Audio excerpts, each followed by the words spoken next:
අවුරුද්ද නම් ඇවිල්ලා ගියා. ඒ වුණාට ඔයා මේ දවස්වල කාපු කැවුම්, කොකිස්, තෙල්, පැණි රස, ඇල්කොහොල් මේ දේවල් වල අතිරික්තය තාමත් ඔයාගේ ශරීරයෙන් ගිහිල්ලා නැහැ නේද?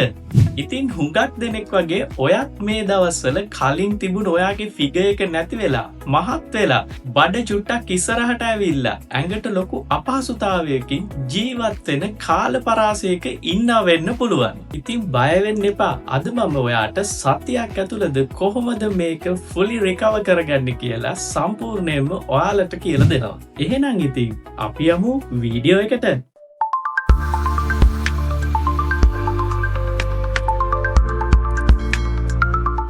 මුලින්ම මතක තියාගන්න ඕනි මේක සාමාන්‍ය දෙයක්. මොකද අපි අවුරුද්දට හදන කෑම බීම වල විශේෂයෙන් පිටි, සීනි, තෙල් වගේ කාබෝහයිඩ්‍රේට් වගේ දේවල් විශාල වශයෙන් තියෙන දේවල් වලින් තමයි අපි මේ කෑම බීම හදන්නේ. ඉතින් මේ හදන කෑම බීම අපි අවුරුද්ද පුරාවටම ආහාරයට ගත්තම මේ වගේ ලැබෙන අමතර ශක්තිය ශරීරයේ ෆැට් එහෙමත් නැත්නම් මේ දේ විදිහට ගබඩා කරලා තියාගන්නවා. විශේෂයෙන්ම ඉන්න පැත්ත, බඩ, ආම්ස්, තයි මේ වගේ තැන්වල මේ දේ තැන්පත් කරනවා.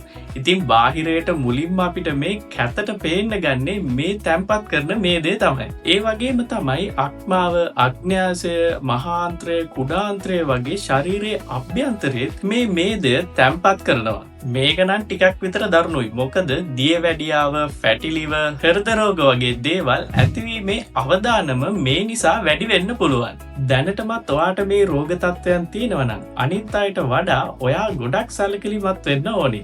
හරි, අපි දැන් බලමු සතියක් වගේ කාලයක් ඇතුළත කොහොමද අපි ක්‍රමානුකූලව මේ තත්ත්වයෙන් සම්පූර්ණයෙන්ම රිකවර් වෙන්නේ කියලා.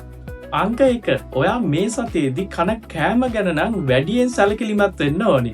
ඔයා වෙනදට බෙදාගන්න බත් එකේ බත් ප්‍රමාණය අඩු කරලා එළවලු වැඩිපුර බෙදා ගන්න ඕනි. විශේෂයෙන්ම පලා වර්ග, කැරට්, ගෝවා, වම්බටු, පිපිඤ්ඤා වගේ දේවල් ගොඩක් හොඳයි. ඒ වගේම බිත්තර, මස්, මාළු වගේ ප්‍රෝටීන් ප්‍රමාණයකුත් ඔයාගේ ආහාර වේලට එකතු කරගන්න. මේ සමගම දවසට ගන්න පළතුරු ප්‍රමාණයත් වැඩි කරන්න අමතක කරන්න එපා.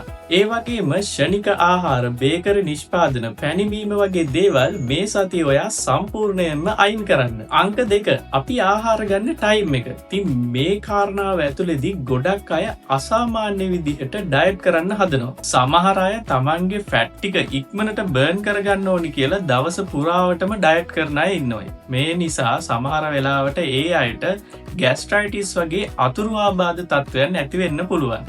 මේ නිසා තමන්ගේ ආහාර වේල් ස්කිප් කරන්න එපා. විශේෂයෙන් උදේ ආහාරය වගේ. මේ දේවල් සාමාන්‍ය විදිහට උදේ දවල් ආහාර ගන්න. රාත්‍රියට ගන්න ආහාර වේල සැහැල්ලු ආහාර වේලක් ගන්න. මේක ගන්නකොට රාත්‍රී 7:30ට කලින්වත් මේ ආහාර වේල ගන්න. අංක 3. දිනකට විනාඩි 20ක් 30ක් වගේ ව්‍යායාමයක් කරන්න. මේකට ජිම් එකකටම යන්න ඕනි කියලා එකක් නැහැ.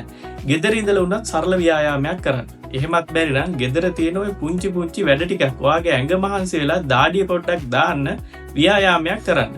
මොකද මේකෙන් අපේ ෆැට් බර්න් වෙන්න පටන් ගන්නවා. අංක 4. දවසට පැය 6ක් 8ක්වත් අඩුම තරමේ නිදා ගන්න. මොකද ඔයාලා ගොඩක් නොහිතන පැත්තක් වෙන්න පුළුවන්. නමුත් අපේ මේ ඇඟේ තියෙන ෆැට් බර්න් කරන්න අපිට හොඳ නිින්දක් අවශ්‍ය වෙනවා. අංක 5. දවසට වතුර ලීටර් 2ක් 3ක් බොන්න. මොකද ඔයාගේ මේද දහනයට අපි බොන වතුර ප්‍රමාණය ගොඩාක් හෙල්ප් කරනවා.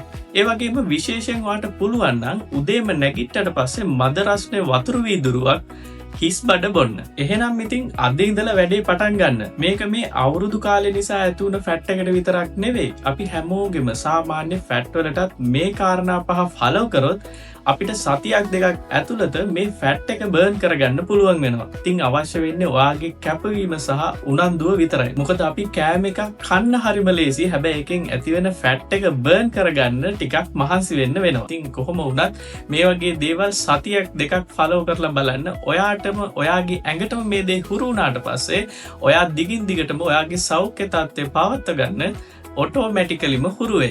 මේ වගේ තවත් වීඩියෝස් බලන්න ඕනි නම් දැම්ම මේ හෙල්ත් කම්පාස් channel එක subscribe කරන්න. ඒ වගේම වටිනවා කියලා හිතෙනවා නම් තවත් කෙනෙක්ට බලන්න මේක share කරන්නත්. ඒ වගේම මේ වීඩියෝ එක ගැන ඔයාගේ අදහසක් පහලින් කමෙන්ට් එකක් දාගෙන යන්නත් අමතක කරන්න එපා. එහෙනම් මම ගිහිල්ලා එන්න.